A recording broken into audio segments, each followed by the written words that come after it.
Hello, and welcome to the Alliance of Social Democrats YouTube channel and our first installment of our civic education series, in which we as South Africans discuss social, economic, political, and developing issues that affect South Africa.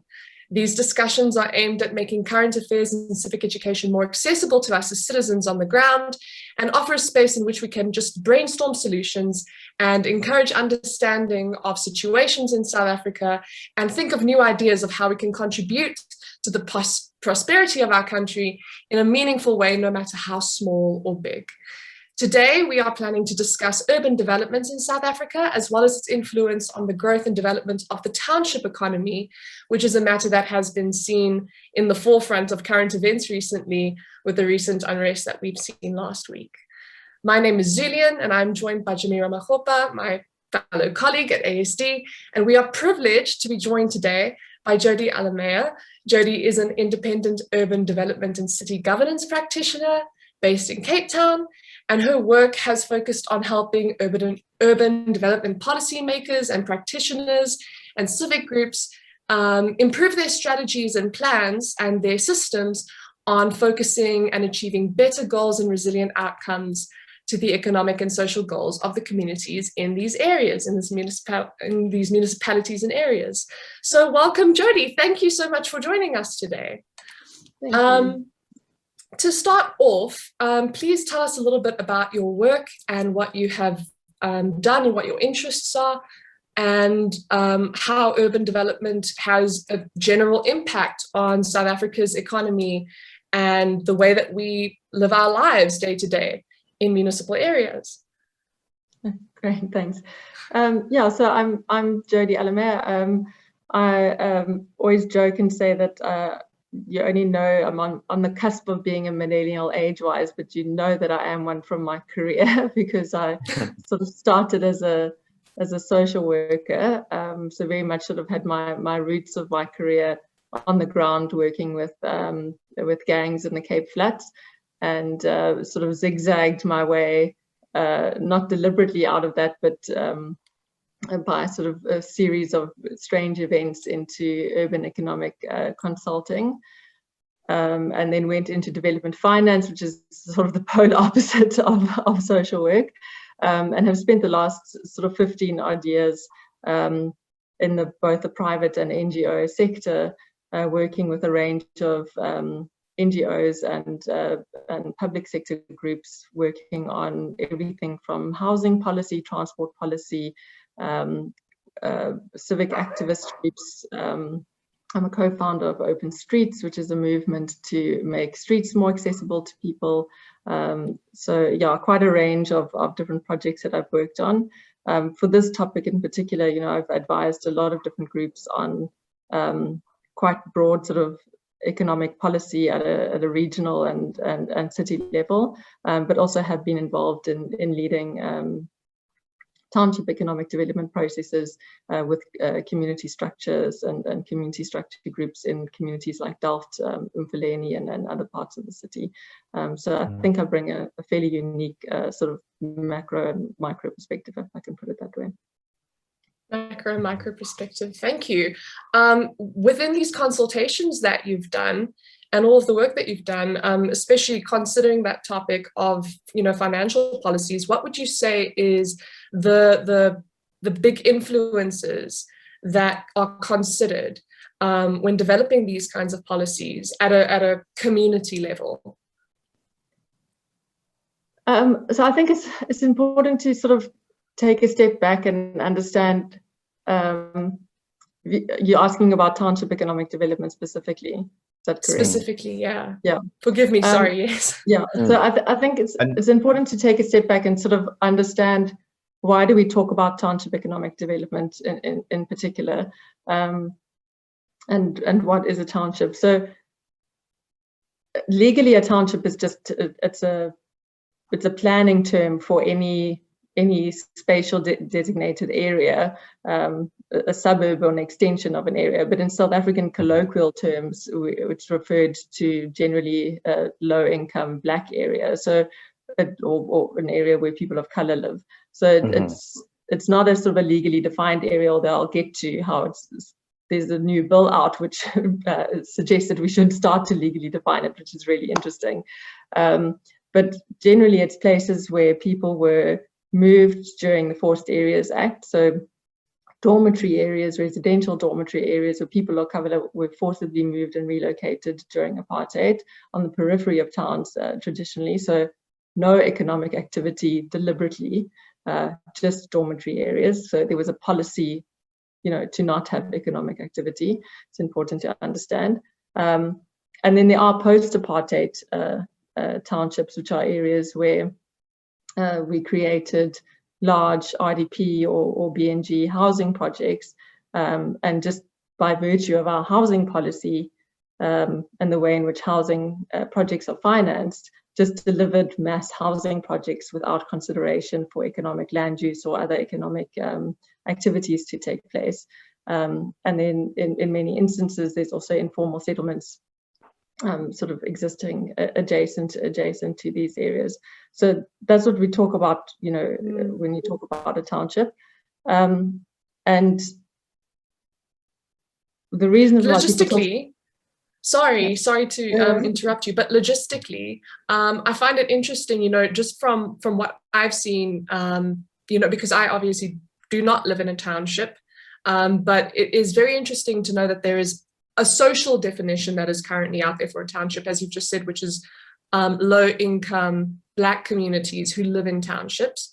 And post-apartheid, it seems that RDP housing and those kinds of projects have always been adjacent to and has perpetuated the urban development that has been left by apartheid.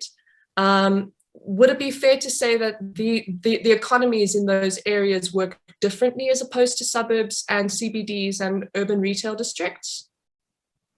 So, yeah, I mean, not all townships are the same. And I mean, more and more today, you're finding townships that have actually quite, markers. Yeah, I was very suburban. You're welcome to chime in, Jimmy, please. Yeah. No. Yeah. What you're saying actually is quite interesting. Like, for example, I grew up in a township, right? So the township that I grew up in would fall under, in inverted commas, classical township, like the textbook township that you would see. But then when I started working, I decided to continue living in a township, but where I stayed, it wasn't what you would call classical township. There's sort of like a different vibe in terms of the income levels within that area, the particular area where people live. So I agree with you fully when you say that townships have become different. They're not a monolith. It's not a monolithic type of setup. There are actually different types of how can I put it, subsections of townships and sub definitions that need to come into place. So when you said that there's actually a bill that wants to actually classify it, I'd actually quite be interested in the type of things that actually come up. But sorry, I'm just adding on to what you say. Yeah, you may continue. Sorry. Yeah. No, exactly. So yeah, I mean, more and more, people are earning money and they continue to stay in the townships. There's not only low-income people that stay in townships, and you're starting to see patterns where townships are actually quite diverse places from an income perspective. And yeah, when we talk about township economic development, there's kind of different lenses on why do you want to have economic development in a township. I've never heard somebody say we need Lakeside economic development or Plumstead economic development or Takai economic development. We're quite happy that there are these middle income or upper middle income residential dormitory suburbs, but we're not happy with there being low income residential. There must be economic development there. So there's sort of different schools of thoughts about what should happen here. Should you just create jobs for the people that live there, but the job can be anywhere in the city, in which case intervention is, skills development and economic development broadly within the metro, and good transport connections or spatial transformation of the city so that people have, economic mobility broadly within the city, mobility broadly within the city, and housing options broadly within the city. So improvement mostly in logistics. Yeah. So there is a school of thought that is kind of agnostic to whether or not you need to spatially target economic activity to the township, or whether you just need economic upliftment broadly within the metro and ability for people to connect to that. Whereas other schools of thoughts are more sort of rights-based and say, this is where we live. We've been previously sort of, dispossessed and forcibly removed here, where there's internal vulnerabilities that happen, there's people within the township who are more vulnerable than other people within the township. There's maybe a revenue officer sitting within the city structure who actually looks at it and says, the land is very undervalued here. I'd like to generate more rates from the land. So I'd like to actually see some almost gentrification happening here. So that therefore I would like to see some economic development happening here. So there's kind of different lenses on why you would want to see township economic development happening. And depending on what your lens is going to be, what is the type of targeting that you want? Is it just connecting people from a township to an economic opportunity? Is it just sort of gentrification, but it could be residential gentrification? Or is it actually targeting economic activity and economic investment in productive economic activity, which is also different to a mall, which would be kind of consumptive or extractive economic activity, more consumerism based. Yeah, exactly. And I think that would then stretch out into questioning, where does the profits and the turnover of that actually go? Would it go back into the so-called township economy? Exactly. Because it feels then as if the value of the economy seems very subjective. In reading up and preparing for this talk, there were people who would say, there are people making passive income within townships by being landlords, and there would be valuations on houses that are much higher than they used to be. So we do see growth there, but that is very different and a very different facet of economic opportunity in comparison to a mall with chain retailers, where the profits don't necessarily go back into the township economy, which should actually not be fully distinct, I would argue, from what you're now telling me. Shouldn't necessarily be seen as a distinct type of economy, as it is forming part of the greater metro economy. Yeah, I mean, I'm a big believer in like cities that are made up of mom and pop shops, and all of us, if you've had the privilege of traveling, you love to travel in a city where every 5 meters there's a new door that you can walk into. That's what makes you feel safe as a woman. It's what makes it feels exciting to walk down every street. It just feels like a good city to be in, and it's also the kind of city where people generally have a lot of ownership, where everybody has a stake in the economy of the city, and those are cities where people, the economy is really shared, because it's lots of small little shops and that classic kind of mom and pop shop. And there are many cities that still are able to have that, and a lot of it is, in South Africa we have a very different challenge, where we've got very few big companies that own large parts of the economy and large parts of our supply chains and things like that. And it's not unique to townships, it's all over. It's the same retailers everywhere. But through the way in which we design our spaces, our city planners and things like that can influence that. So the way in which they do their zoning, the way in which they do their urban design guidelines, they can have influence over the size of plots, over the size of the grain of ground floor spaces and things like that. And by making sure that it's small spaces and things like that, it can encourage that it's smaller businesses that eventually take up those spaces. So even if it is a big retailer, it can only be a small one. So it has to be 5 franchise owners instead of one big one. And I think, those kinds of things can really make a big difference to having more distributed ownership and participation in the economy, plus a vibrant sort of street space and things like that. And so the influence of Sorry. So the influence of how these shops are located and designed within city planning. I mean, we have touched base on the fact that no township is the same. So what has come up a lot in discussions recently is malls and whether or not, criticizing whether or not having malls within townships are the best thing for growth in the township economy and developing it further, because they are seen as a catalyst that actually sucks a lot of capital and a lot of energy out, to keep those kinds of establishments running. And obviously are the physical platform for major retailers to move into these spaces, which can have its pros and cons. Very similarly to how gentrification has some pros, but also quite a few cons that we can't ignore. Outside of malls, which are everywhere, as we said, no township is the same, but we see lots of malls in suburbs and CBD areas. Are there alternatives such as high streets or the like that you would rather suggest be implemented into city planning in order to maybe minimize the cons that come through with trying to run massive retail arenas such as malls in these areas? Yeah, it's so there's two things there. The part is about what you're talking about is the kind of extraction, and that's to do with who the tenant is and the leakage from the economy and how do we keep that money circulating. So I think that's part of my earlier point about breaking it up and having as much ownership as possible and as many jobs. And smaller spaces tend to be more turnover intensive and jobs per square meter and things like that. So that's about the reducing the leakage from the economy.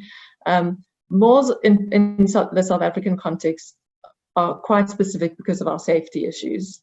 So it's all very well and fine for us to say, well, we don't like malls and all of that, but there's very few places for South Africans to go that are safe, and that has to be a part of the discussion. That there's an aspirational factor and things like that also comes in, that it's nice and it's dignified to go and shop at a mall and things like that, but where do you go that's safe with your children on the weekend? And especially if you live in sort of cramped and confined conditions and things like that. So if you're wanting to offer an alternative to a mall, then there really needs to be something that's dignified. It needs to offer more than just shopping. It needs to offer recreation, and that requires something quite innovative in terms of your management of the spaces in between the shops, and that's really good urban management and security and cleaning, and we're very poor at that in South Africa unless it's a very contained privatized space, like the waterfront or Canal Walk or something like that.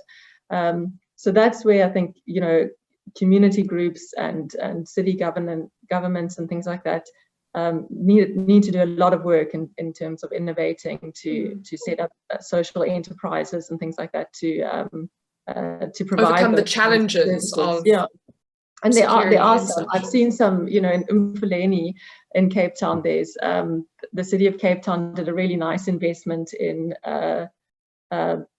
building some nice social facilities. So they clustered in a very nice way. Next to there's a small mall, like not even a mall, it's a little shopping center with a ShopRite and things like that, but it's all clustered right next to the taxi rank, and there's a police station and a library. And so the city put some social facilities, some sports fields and soccer pitches and things like that, and there's a clinic and things. So it's all very clustered next to each other. And there was a social enterprise. Sorry, Jodi. Sorry. May continue. So I'm just going on and on. No, I'm going to stop now and then you can.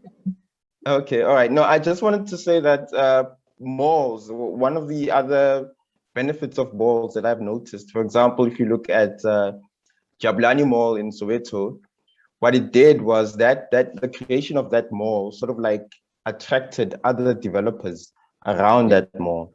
Particularly developers who are interested in the middle class type of earners. And then what that does in the long term is that it keeps earners, people who earn salaries within the community. And it has a long-term benefit in a sense that not only do those people spend in those malls, but then they also spend in other parts of the township, be it the local mechanic, be it the local spaza shop, and so on and so forth.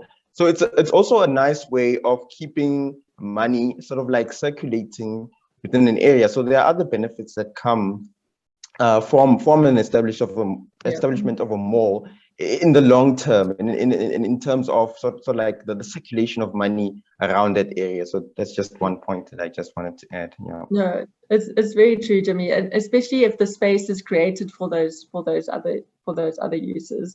I think what we find a lot is people complain that that demand is stimulated, and then there isn't space for these other services to be created around. Again, because everything is zoned residential usually. So and then, the businesses, sometimes law enforcement comes and chases them away, or tries to find them because they're operating informally and things like that. So giving them the proper right, anticipating that it's going to have that effect, is going to stimulate this demand, and zoning things right, giving businesses the right to kind of operate and giving them the space, it really can have that sort of catalytic effect. Yeah. Absolutely. Yeah. Sorry, Jimmy. No. You can continue. I just wanted to maybe if we could also discuss or just think about the idea of spaza shops, right? Particularly in the sense that they used to contribute more, a lot more. They used to be like the main feature of the township economy. And what's the trajectory of that, particularly looking at the narrative that's being driven by social media, people on social media saying that they're not necessarily beneficial to South African citizens, seeing that a lot of them are owned by foreign nationals, but other people arguing that actually, even though they are owned by foreign nationals, these foreign nationals pay rent to South African citizens, and in that way, they do benefit South African citizens in one way or the other. I just want to hear your thoughts, Jodi, on that particular narrative and where you sit on the fence, because I think it's something that always comes up when we talk about township economies. Yeah, thanks, Jimmy. It is a really tough one, and there's such a scarcity of opportunity in townships. So of course it's a contested space, and anybody will see somebody else earning an income and see that as something that's contested. I do think that landlords are earning an income from their tenants, and so there is that, and the money is in circulation as a result of that, and that's the benefit. And they're providing a service. They're providing a service of product that is within walkable distance to people, that is safe, and many of them provide things on credit to people who can only afford to pay at the end of the month and all of that. So they're in business because they're providing a service that is valued by the community at the end of the day. But I know that many people do want to be able to get more share of that market back into South African hands. For me, it's about how that is done. There's peaceful ways of doing that, and there's ways of doing that is about empowering South African citizens rather than about disempowering and using violence. And so if you want to empower South African citizens by creating your own buying clubs and your own networks, by all means do that, because many of these foreign-owned businesses are able to be in such a strong position because they've clubbed together to be able to strengthen their purchasing power and buy collectively. They're very clever about putting certain products on discount. So they've got loss leading products that bring people to the store at certain times of the month, and then other products that are making a really good margin for them. And they've learned those lessons over the years. So we want to empower South Africans with that same type of knowledge and that same type of sort of buying power. You want to set up, establishments to do that. There should be nothing stopping you. it's just about, as I say, how a person goes about doing that. It should be done, with sort of the competitive spirit rather than through sort of violence or sort of xenophobia or anything like that. And it is quite challenging. Yeah, it is quite challenging considering how large the informal sector is. And these terms such as township economy, which if I had to hear that, I sit there and I go, well, how is that different from just good old regular economy? And the connection that I found was the informal sector, which in South Africa is massive and a backbone to the major economy, and the greater economy, all of our socioeconomic situations that we find ourselves in, with points of contention, such as passive income and foreign versus local owned small businesses and small mom and pop shops and spaza shops.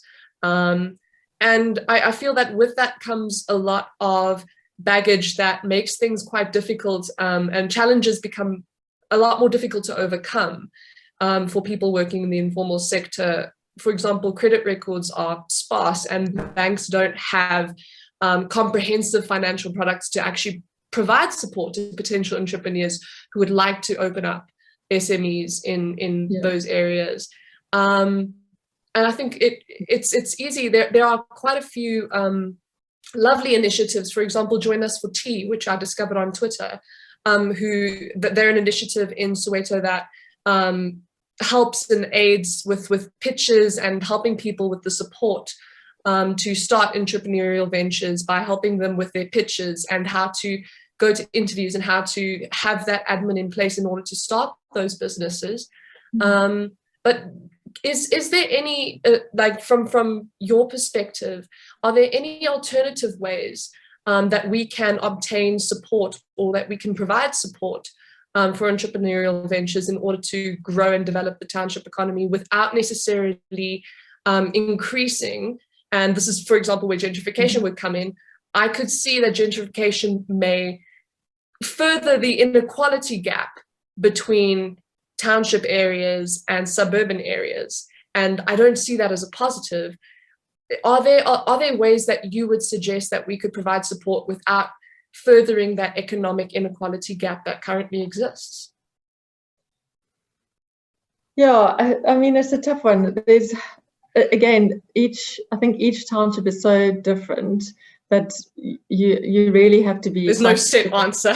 Yeah, you really have to be quite specific. So I worked on a project where we developed a sort of a diagnostic tool to understand as you enter each space what is appropriate. And as I said in the beginning, for some the appropriate thing is actually just, this is going to be a residential area, this is going to be a suburb, and the appropriate thing is increasing connections to the rest of the economy. And for others, and then it's it's linking youth to job creation opportunities and things like that. And for others, it's there really is an internal vibrancy of the economy, and it's helping from a regulatory perspective, get rid of barriers, get rid of law enforcement coming and breaking down informal trading stalls and things like that. Help those businesses to grow, because there's really sort of an internal vibrancy and things like that. And still for others, there might be opportunities for more formalized funding. So there is this Gauteng Township Economy Bill, which has just come out, which is the one I mentioned. They are suggesting that municipalities within Gauteng must formally designate areas as townships, and then areas that are formally designated as townships will have to have a special application of bylaws, special applications of planning, and will have access to this fund with special support to SMEs and things like that.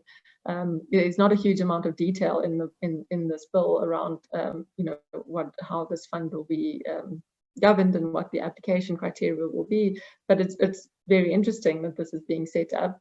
I'm intrigued by the formal designation of townships, because the flip side of that is, potentially it could be banks looking on those areas poorly rather than positively. the other thing that I'm interested by, just as a sort of a city person, is most of our cities have something called a spatial development framework, which they use to sort of direct their own investments, and also which they use as a signal to the formal property development market to say this is where you should be investing as developers. And most of our cities have kind of taken a transit-oriented development approach, and they've identified certain key nodes as nodes that they want to really target investment and densify, and then those nodes are connected with corridors. And very few, if any, of our cities have identified townships as a key node to target investment and target to densify. Most of them have a township along a corridor, if you're lucky. And so the idea that we've got these kind of spatial development frameworks that are set along a very particular densification and investment targeting kind of theory, and now we're going to designate townships for with another rationale of investment targeting and prioritization. I haven't fully understood, and I haven't wrapped my head around yet how those two things are going to work together, and how decisions are going to be made inside government about where really we are directing investments and government resources. Because I mean, from how you just described it, it sounds like there is a potential for it to drive that gap further, not just logistically but economically. And so it sounds like it's very interesting, but it has potential to be a double-edged sword if not implemented with certain considerations in mind, that the greater economy does benefit from the consumerism and from the economic movement that happens in areas like Orlando and in townships in the Cape. I hope not. I mean, I hope that it really is about, this is our normal this is our normal strategy, and on top of that, you're getting extra. I've seen cases in the past where there's been special, in the Thaba and Mbeki area, that there were special presidential urban renewal projects, and there were instances where it was kind of like, oh, well, you're getting that, therefore we don't need to give you any of our normal budget and things like that. So I hope that doesn't happen. And I'm also, it will be interesting to see that there's no sort of there's inequality between townships. So it will be interesting to see. I mean, how that happens, and there's inequality within townships. There's huge amounts of vulnerability between genders and nationalities, and between informal traders and the spaza owner and the spazarate owner. And there's also, a lot of, I wanted to say with the question on the spaza shops, and that, I mean, a lot of the one kind of very supportive relationship that exists within the informal sector is a lot of the people who are South African are making cooked, prepared food traditionally, or very frequently you'll find that, and they might be buying some of their suppliers from this spaza shop that might be foreign owned, but they're working together in a way.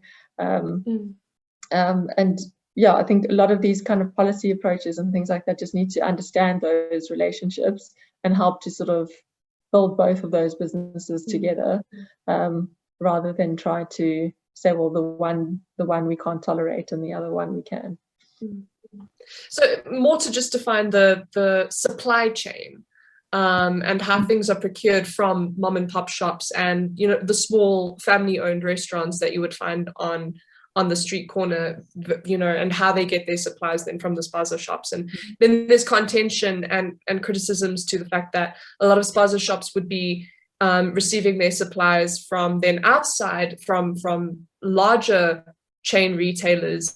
And there's a question then of, the main consumerism, is there then still a dependency outside of the logistics and the frames of the area of the township, and how that influences the economy and how it can grow and develop there.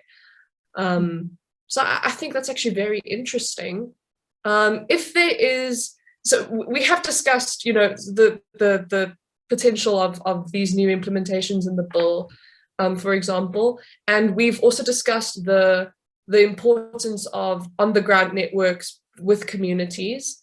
From your perspective, if we are passionate about getting involved, what sort of skills do you think are useful, and what sort of aspects should South Africans invest in getting to learn about and understand in order to help in a way that the government doesn't necessarily, there are provisions there, but clearly it's not enough. For those of us on the ground, what would you suggest we can do to get involved in a positive way?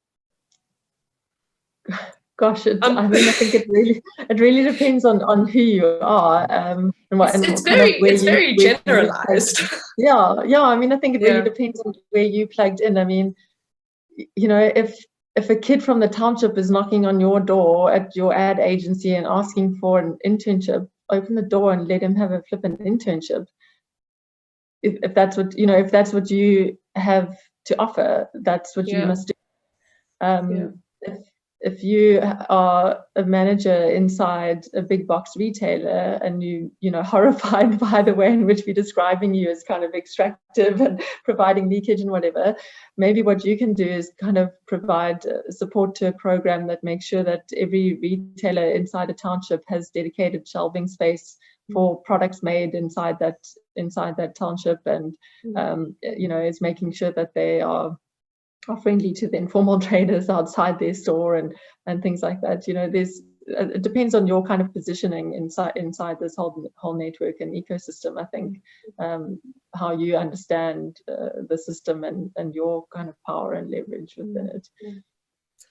That's a very good point, because I mean, from my perspective, and I will be honest with you, the more that I did research into this, whenever I ever went to Soweto as a student, when I was doing my undergrad, I would be going to the bars and the restaurants that are there, and a lot of it was very gentrified, and I could see the problems that were there, and there was support there, and we could go there, but there was always the air of this is and you can see it within how banks don't have the correct financial support products. You can see it in the way that if someone pitches up at the door of an ad agency, the door isn't necessarily opened.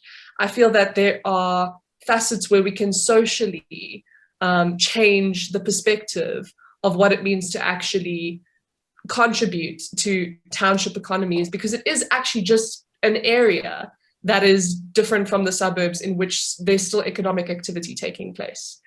And I think it is important to not try and have that be cosmetic help, because gentrification I see as cosmetic help. It's a case of, we're going to uplift, and it looks as if there is economic growth and economic investment happening in those areas, but then you see at the bottom line a lot of that actually then goes back into areas that are not the township, which isn't necessarily helpful. I think so. I'm interested in Jimmy's answer to your question as well, because please, Jimmy. Look, I think that it's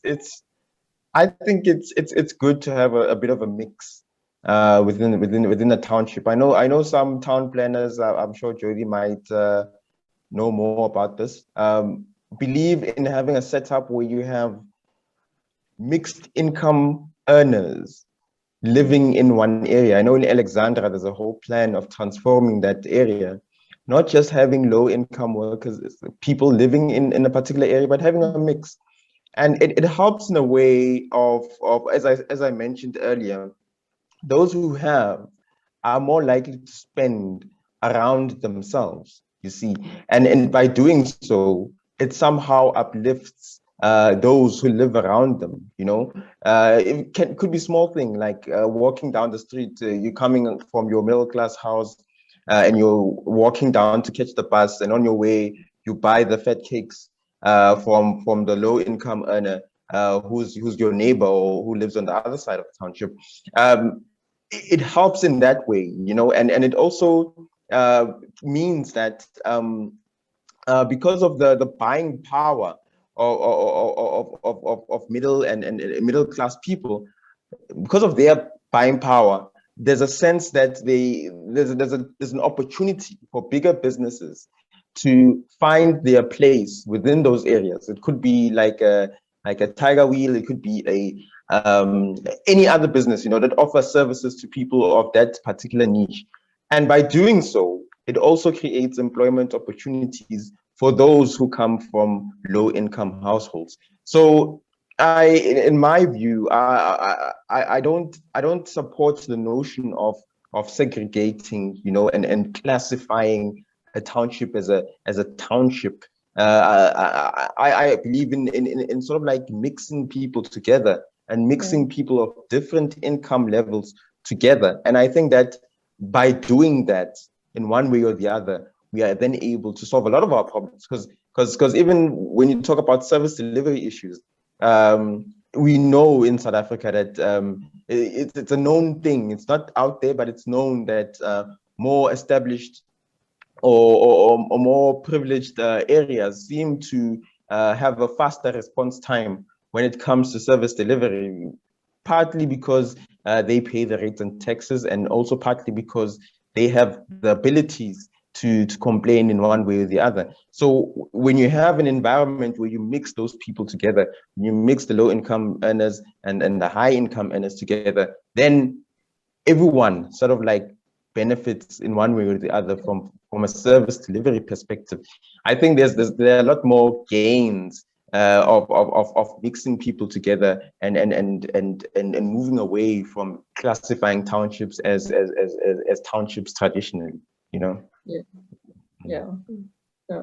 I agree completely with that, Jimmy. And I think that's one of the really positive things, that we haven't done a census in a very long time, but people that have done sort of demographic surveys more recently are starting to see that there is so much more sort of income diversity in a lot of townships, and that's so positive. We've got so few neighborhoods in South African cities where people are living sort of side by side across income groups and things like that. And yeah, there's so much positive that does come from that. There's like so much literature around the world about the social benefits of kind of living next to people who have different income groups. So I think, we should retain that as much as possible. As that change happens, there are risks to the more vulnerable people who might get displaced as people. We see a lot now with, they call it micro developers, so people who are converting what was sort of informal backyard dwellings in a lot of traditional old RDP houses are now getting converted into sort of small blocks of flats and things like that. And a lot of those people are getting displaced into sort of adjacent informal settlements and things like that. So there is internal vulnerability as these changes and developments happen, and that's a natural part of the township development that happens.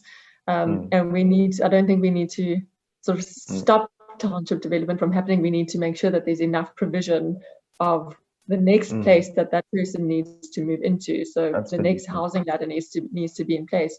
Because the point is not to keep it as a traditional township. Yeah, right? Exactly. The point is to develop it and to move away from these dormitories of labor that they were designed to be, to move it away from that and to create it into something different. That's the whole point, right, of development. Absolutely.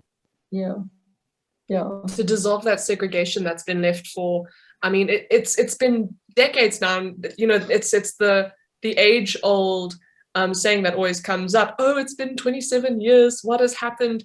And as far as urban development is concerned, from someone living in a suburb and on the ground, it's still a very distinct separation. And it is good to know that there are things that are changing and naturally developing. But I think for the last question, and thank you so much for, because I've actually learned quite a lot today. But for the last question, what would you say, Jodi, is your view of what the future may potentially look like for urban and city development, and these distinct separations, Sure. between townships and suburbs, and getting away from the semantics of having it be distinct places, and that were designed as Jimmy said, dormitories of labor. Are they something that you feel would be with us forever and obviously be almost immortalized in the grand design of our metros, or is there natural developments that will change it to not be as segregated or distinct anymore? Gosh, depending on what time of the day you get me, you'll either get a very dystopian picture or something a little bit more optimistic. The more dystopian picture is something that goes a little bit like, more and more very, very securitized private security estates that have more access to not just energy related technologies, but wastewater treatment and, every technology that you need to be off grid. So these very, very sort of hyper securitized, hyper off grid elite estates for the wealthy. Basically micro countries. Yeah. Well, which don't need anything from anyone. And, exactly. And yeah, it's the most extreme result of the inequality that we're currently seeing. Exactly, yeah. And that and that doesn't leave much of a viability model for a municipality. So the municipality can't service the lower income neighborhoods, and that doesn't leave a very good picture for lower income neighborhoods receiving much service at all. So yeah, that's quite a dystopian picture if you kind of play it forward. But the more optimistic one is one where I see, an emerging class of Black leaders who are remaining in townships, who are like really owning the township agenda. We used to talk about like inclusive development and things like that, and it was people like myself, white people, who are talking like, a little bit ironic, talking about the township, talking about the township. But it does feel uncomfortable because I sit here and I go, I'm learning here, and this is a place where I am learning, and from that dystopian picture that was just painted, which is quite scary, and looking at how viable that could potentially be, it feels as if there needs to be a conscious effort to create those mixed income communities. Yeah. So I think a few years ago you could easily have had a panel of a lot of people just talking about like inclusive development and inclusive that and that, and it's all about like, we own the agenda of the future of the township, and we're going to like include people from the township into this agenda. Whereas more and more it's like the township agenda is, and the township obviously was always owned by the people living in the township, but the development of township is being owned by people living in townships. There's developers that are like born and bred in townships, developing stuff. There's like cool businesses being created in townships. There's bicycle clubs like by young people growing up in townships. There's like very, very vibrant, cool ideas coming up. And yes, there's still a lot of poverty, huge amounts obviously of poverty and just survivalist businesses and gangsterism and sort of criminal elements and things like that. But there is this real sort of emergence of a development sort of momentum that's creating as well. And there's a paper that an associate of mine, Ben Bradler, wrote called The Weapons of the Strong. And he writes about how there's just this inertia of the neo-apartheid city, that no matter kind of what you say about policy, there's just so much power behind the developer class that the city continues to develop in the pattern of the apartheid city. And I kind of start to see like maybe some power and some wealth accumulating, that maybe some weapons of the strong start to locate themselves in townships, and we start to see that kind of turning around. It's early days, but you see it in certain, and again, not all townships are the same. You start to see it in certain areas. And so, yeah, maybe there is a slightly more optimistic view where that township agenda is like really owned by a new class, not equal from within. A new class, yeah. So there is potential there for the urban development, which is, there was a purpose behind it from the 50s onwards. Hopefully there is a chance that in 200 years time, socially, things would look a lot different on the ground, even though those remnants of how the cities and the metros were designed will still be there. There's a potential for it to be a bit more healthy in terms of the segregation not being as sparse and as obvious as it is today. I hope so. It's really hard to be optimistic after the kind of week we've had. It is. There's a reckoning. There's a hell of a reckoning that we need. And, we've got some work. We've got some work ahead of us. Yeah. Jodi, thank you so much. I really appreciate you joining us. I've learned so much. I also need to thank Jimmy. Jimmy, thank you. Yeah. There was something that Jimmy said in a Spaces session that we had in the past week where he said that conversations like this are incredibly important for us to have, and that us going to these places and showing support on the ground is incredibly important. And even though we are going through some really tough times and COVID is still very much with us, I think that conversations like this are incredibly helpful. So I really thank you for your time. And to the viewers who are watching the video, thank you. If you enjoyed, please do like the video. And if you are interested in videos about South African civic education and social democracy, please feel free to subscribe to our channel. And if anything we've discussed here has inspired thoughts or questions, please comment down below, as the main goal of these talks is to generate conversations and ideas. So thank you so much for joining us. And until next time, we are the Alliance of Social Democrats. Keep well, and we will see you again soon.